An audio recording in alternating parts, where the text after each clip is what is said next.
get better at in shooting a few threes. weeks. Oh boy. Is that what we're calling that? All you need is a few 30 weeks. days. 30 days what I'm going for. I told him he had to lose at least 20 pounds and get the technique down perfectly. I think you need to start with like a tennis ball. Then you get the tennis ball, you go to like a volleyball, then you go to a basketball. I mean, don't ask me. I obviously don't dunk. Are you dunking? Heck no. I could maybe like grab the rim, but like I just shoot threes and that's good. Welcome back to New Heights, ladies and gentlemen, boys and girls, a Wondery show brought to you by Nike. That's right. I'll let Jason get into what we got coming up on this show, but you're not going to want to miss this. I'm Travis Kelce. This is my big brother Jason out of Cleveland Heights, Ohio. We got the ESPN Zone rocking this week. One of our childhood favorites. Subscribe on YouTube, Wondery Plus, wherever you get your podcasts, and follow the show on all social media at New Heights Show with one S for fun clips throughout the week. And now I hand it over to Jason to tell you exactly what we got in this week's episode. 90%, we got another amazing episode. First, we're going to catch up on what we've been doing since the last week. We recorded one. And also, we're going to look ahead to the final week of the NFL season. Also, we have somebody known to probably everybody in the country at this point. Caitlin Clark is here, making her second appearance on the podcast. Yep, we're going to talk about her new Nike ad, her signature shoe, and so much more. Why don't we get into some of that right now? How about a little bit of that new news? Hey, yo. New news is brought to you by Nike. And this is why. Joining us today for a special edition of New News is the 6-foot guard from Iowa. She's the all-time leading scorer in NCAA history, the first overall pick in the 2024 WNBA draft. She's a two-time WNBA All-Star, 2024 WNBA Rookie of the Year, the 2024 Time Magazine Athlete of the Year, and she is the first and now last guest of New Heights in the 2025 season. 92%ers, please welcome back to the show, Caitlin Clark! I'm back. Let's go. She's back, I'm baby. honored you guys brought me back on. It must have not have been too bad the first time, I guess. You already know. It's always a pleasure. Always a pleasure. Permanent invite. I Yes, appreciate please jump on whenever. Let's talk some Nike. We're honored to be a part of your Nike launch, being a part of the commercial that is. How's it feel? How's it feel to finally have it all out there? And I know it was a long time coming. Definitely a long time coming, like been in the works for quite some time, and obviously this is kind of launching like a whole year where my shoe eventually will come out.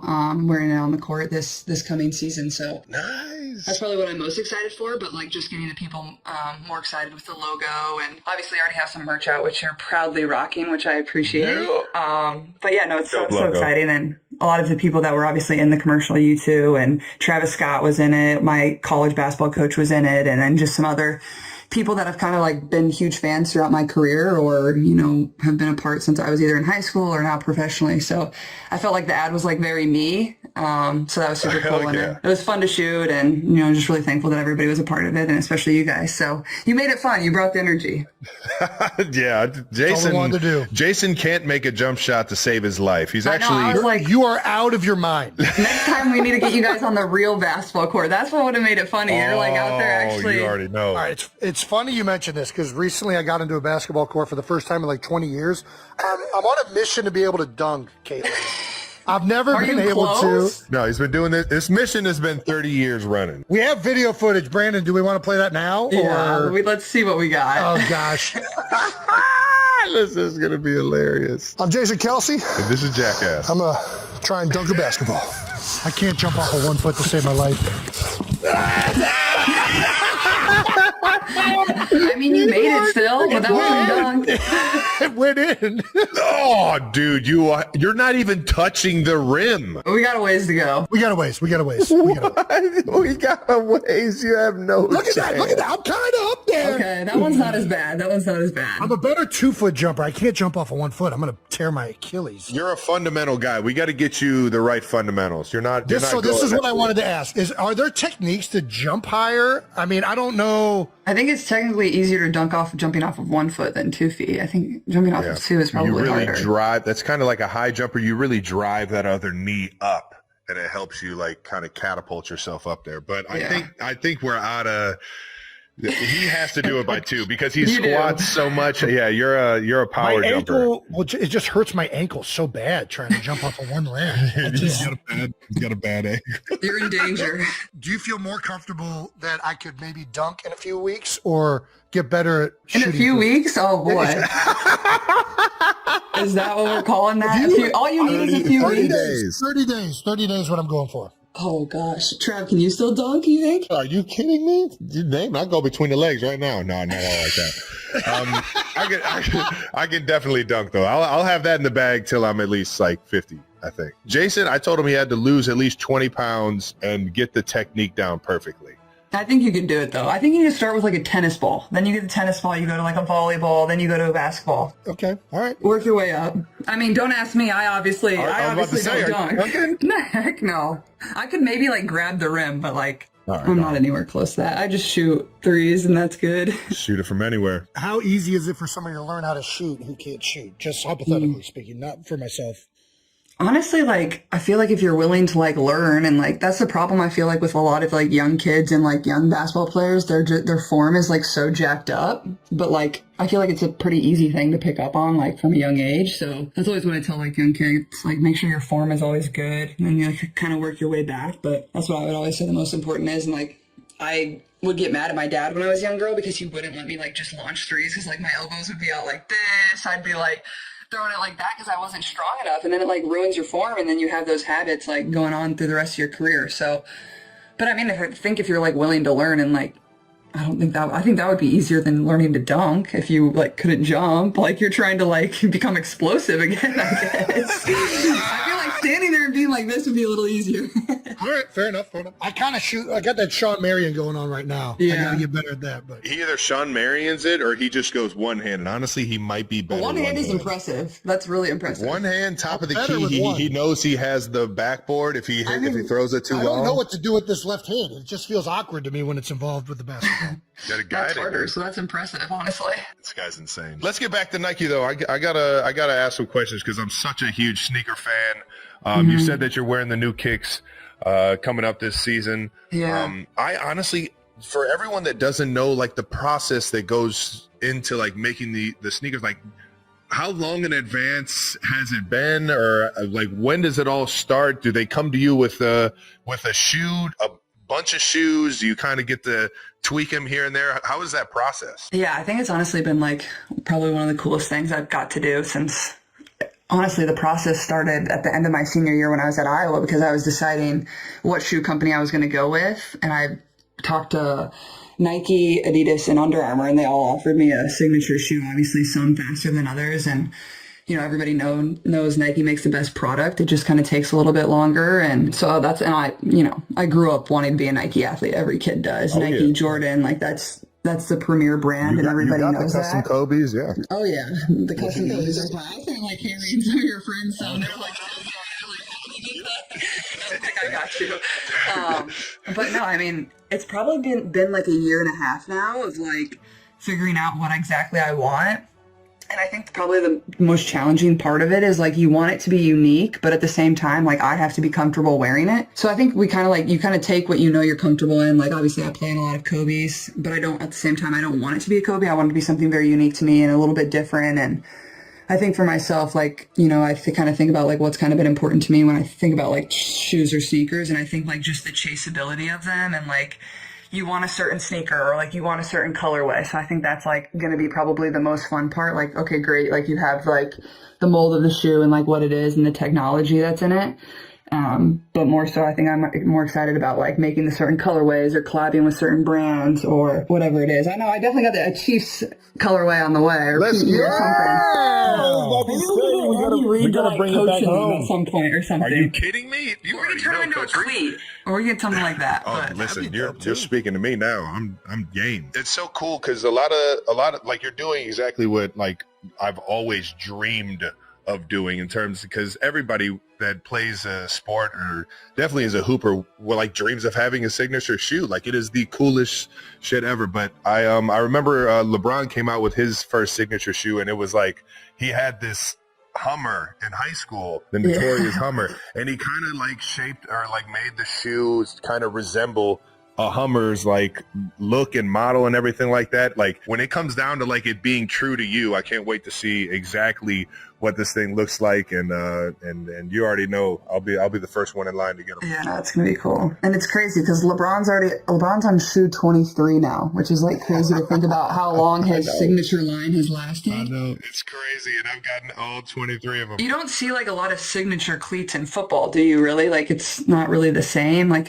Trav, you wear like your own PEs, like Jordan PEs, right? Don't you? Yeah, exactly. Yeah. Shout out to Jordan. I think those fit my game the best just because I grew up in that like Jordan era of like I kind of like that mid to high top like boot kind of feel. You know, save the ankles, protect the ankles. Yeah, seriously. But it's actually ironic how like a lot of like LeBron's made his way to the football field. Right. Jordan's made his way to the football field. It's kind of like the basketball players kind of run that world of like what's on your feet, and it's always been because of how good you guys are on the court. How much goes into the technology? I am curious about that because that's one thing that I get frustrated a little bit with, like cleats, modern cleats. Sometimes I'm like, man, I wish these things grabbed better. I wish they had a different mold on the bottom of them. Like, were you super involved in that process as well? Yeah, for sure. And like, obviously I'm pretty like picky about what I wear. Like I like a certain 2 Kobe models. So like I knew whatever I was going to put in my own shoe, it need to be like the equivalent of that technology or even better. And it's going to be even better. I'm not going to say exactly what it is. It'll get people excited about it. And I think even like the Chinese market, like I was talking to some people at Nike, like over in China, like they'll cut open the inside of the Kobe's and like show people the technology that's on the inside of the shoe. Cause they're like, that means a lot to them. Like they want to know what they're getting out of the product. Right. Wow. So I thought that was like really fascinating. Cut that open? That's crazy. Yeah, I know. So it better be made well. But it will be. I've seen some videos where they'll like cut them in half, and you can like look at like a complete cross section of the whole thing. So there's like a couple Kobe's that they have only the technology in like the heel of your foot and not the forefoot of your foot. And I can like tell a huge difference when I play in those. Like it feels like I'm running on hardwood. So like I really struggled to wear those. But for other people, they obviously love them. But for me, it's like, I know I need that technology everywhere. So that's honestly been a huge part of, the process and the creation of the shoe is like it being comfortable and exactly kind of what I need. And the technology that we're going to put into it isn't anything that they've ever put into a basketball shoe before. So I'm really excited about that. That's exciting. It really is amazing how much one shoe works for one person, but it doesn't work for another. Like Nike switched the bottom of their cleat, maybe 2018, Trav? When did they start going to that new mold? Gosh, you're putting me on the spot. They're all tying together right now. 2019, 2018, whatever. Anyways, they went to like a new mold, and I'm like, man, there's just something that feels a little bit off. And I like went and had my foot like 3D analyzed. That's what I was gonna say. Like, do they scan your guys' feet for the cleats, or how's that work? So they have that technology available, and I went to that. I never used it, and they said actually your foot is geared more towards this like 2015 cleat that they kind of stopped making. And I went back to that. I was like, So they had to dig some up in the storage unit so you could play in it. They were searching equipment rooms like this. I was wearing this cleat up until like 2024. That's crazy. And then I'd have to take them to a cobbler in South Philly who would have to re-glue it because the glue was starting to rot out on these things. Oh, Jason went full on custom. Like he got his own he had to retire because they didn't have any more cleats. That's exactly. Right. Exactly. You still got those things in the garage if the Eagles need one game out of them. You still got them. Yeah.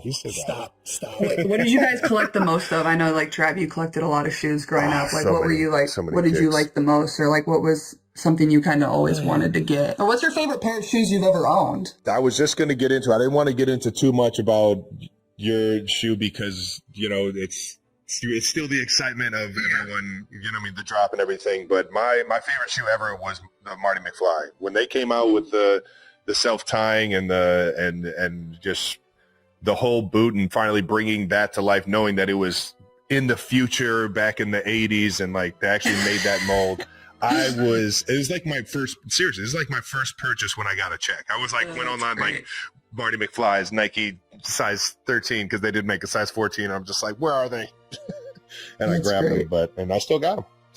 This thing still light up on me and everything. I'm what some people might call shoe ignorant. I don't know anything about shoes. You just wear whatever you get for free. I like that. That's what it was. I wore sandals, and then my mom got me. The only time I ever cared about what I wore, she got me 2 pairs of Skechers, and I wore these things into high school, and never again have I ever worn a pair of Skechers. They did not light up. I got clowned so bad. And then I immediately went out and bought some Timberland boots because everybody was saying He's those been were the rocking best. Timbs ever Rocking since. the Timbs. That's great. but- That's hilarious. From Skechers to Timbs. That's quite the switch up. I was like, I gotta fix this public image right now. This is not good. My original love for kicks came in the Jordan era. I remember wearing the 14s, the Jordan 14s in like middle school travel league basketball.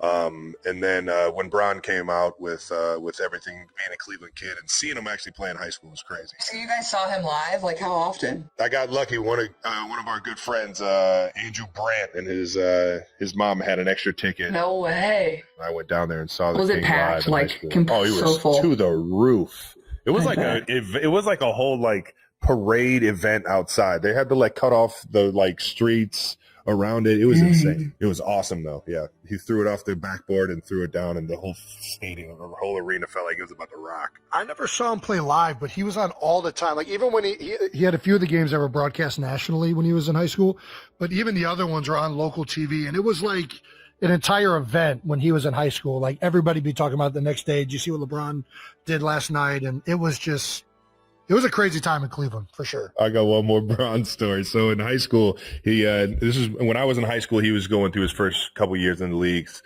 and his Bron 2s came out, and Bron 2s were iconic shoe. I still have so many pairs of them, but at that point I wanted to get like a pair that nobody had. And in my mind, I didn't really know the like sneaker market or like how things worked or anything like that. So I thought I was going to go out and get a pair that nobody had. And literally like there was only like 2 colorways that LeBron had officially came out with at that point. And I went online and I'm searching all on the web for like a LeBron 2. And I found this black and silver pair of LeBron 2s. Were they fake? Begged my mother to get them for me for Christmas. Walked into Heights High with them.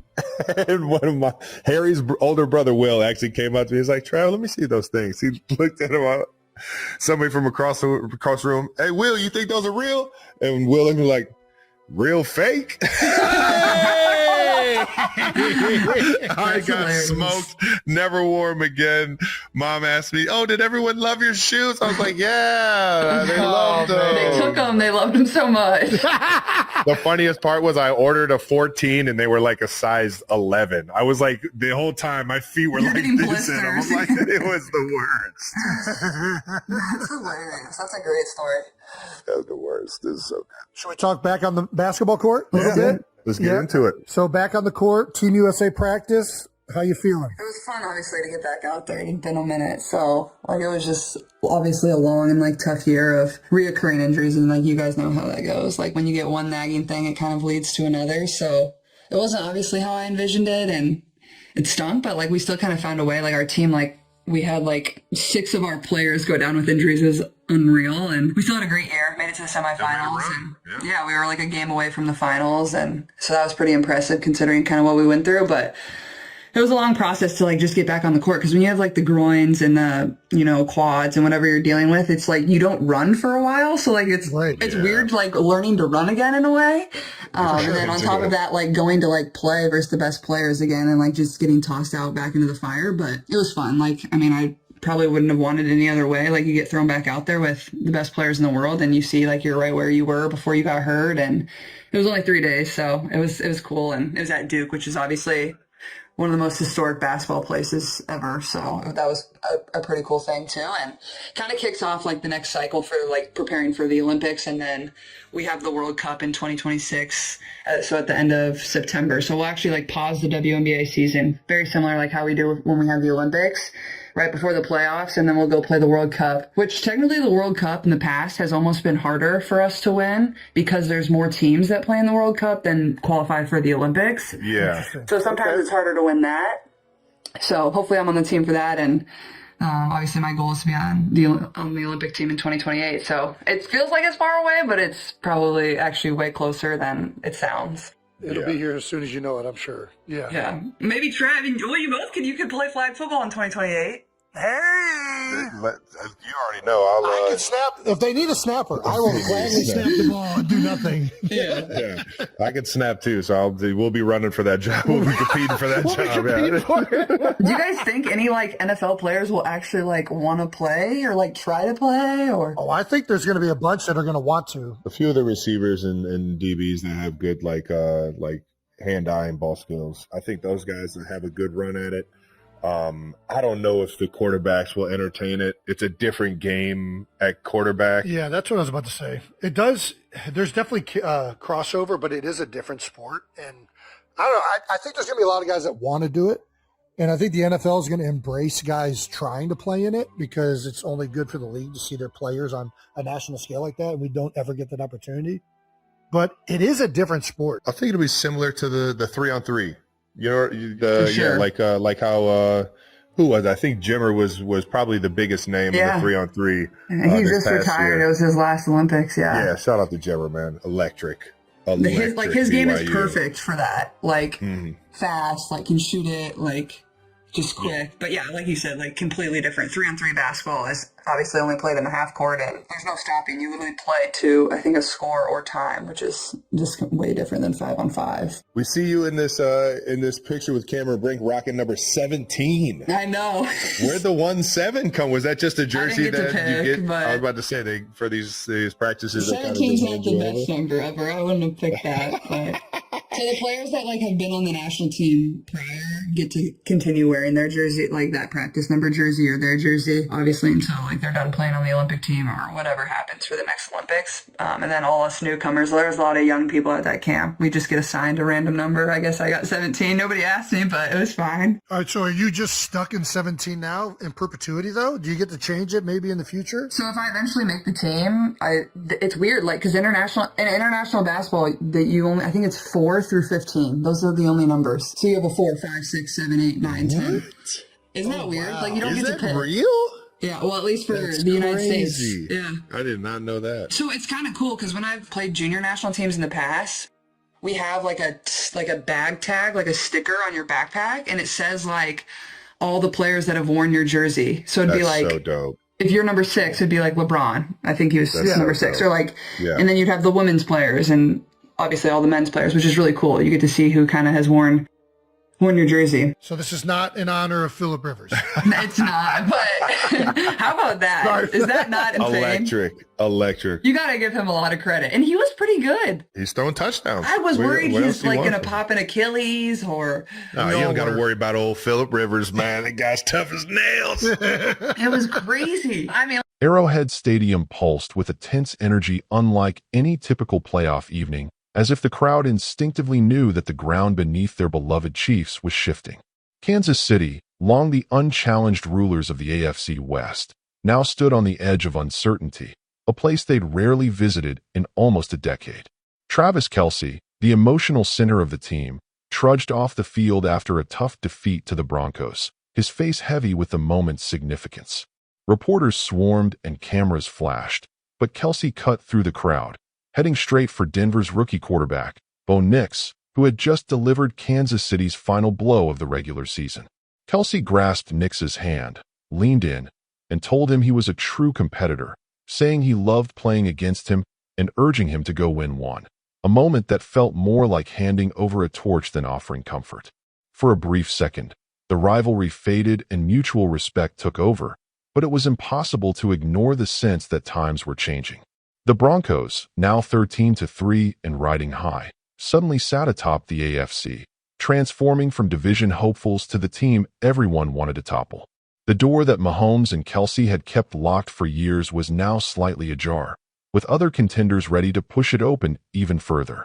As Denver braced for a crucial game against the Chargers, one that could make Mile High the epicenter of the playoff journey, the Patriots and Jaguars tightened their chase, all hoping to seize their chance. If the Broncos won, Denver would host a playoff celebration not seen since Peyton Manning's farewell, and the city was already buzzing in anticipation.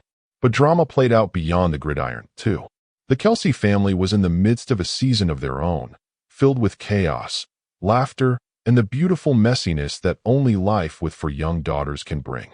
Kylie Kelsey, ever the humorist, posted a video that quickly went viral, showing the world an unfiltered look at parenting, where snacks might be retrieved from the floor and someone occasionally mistakes dog food for something edible. She called herself the household's defensive coordinator, battling against the never-ending waves of colds and flus with the grit of a playoff coach. These candid glimpses offered a stark contrast to the stadium's blinding lights and roaring fans. Jason Kelsey, recently retired from the Eagles but still very much in the public eye, opened up about how fame had changed their family's everyday life. Their visits to Disney World were no longer anonymous adventures. Now, every trip meant dodging cameras and curious glances, all in the hope of giving their daughters a taste of normalcy. Yet, despite the constant attention, the Kelceys found strength in one another.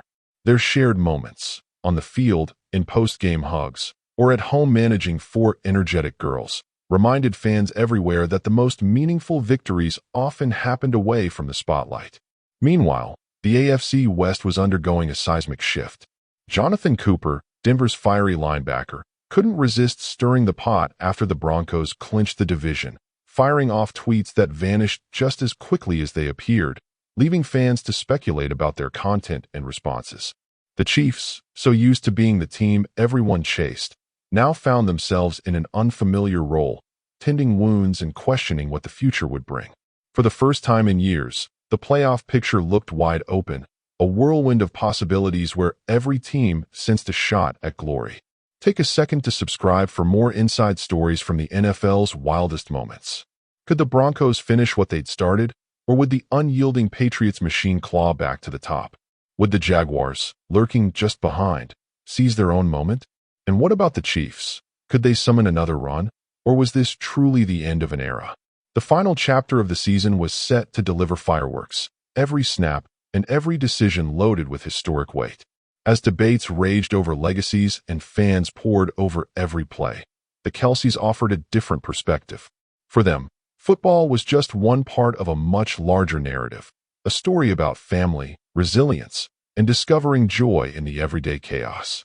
Whether it was a heartfelt exchange after a game, a candid parenting confession that made the internet laugh, or a peaceful day at the park with their giggling girls, the Kelceys reminded everyone that football's true magic wasn't just about wins and losses, but about the bonds it created on and off the field. With the postseason looming and new heroes about to take the stage, one thing was clear. The NFL would always deliver surprises, and the next story was just waiting to unfold. Don't miss what happens next. Subscribe now for every twist in the journey.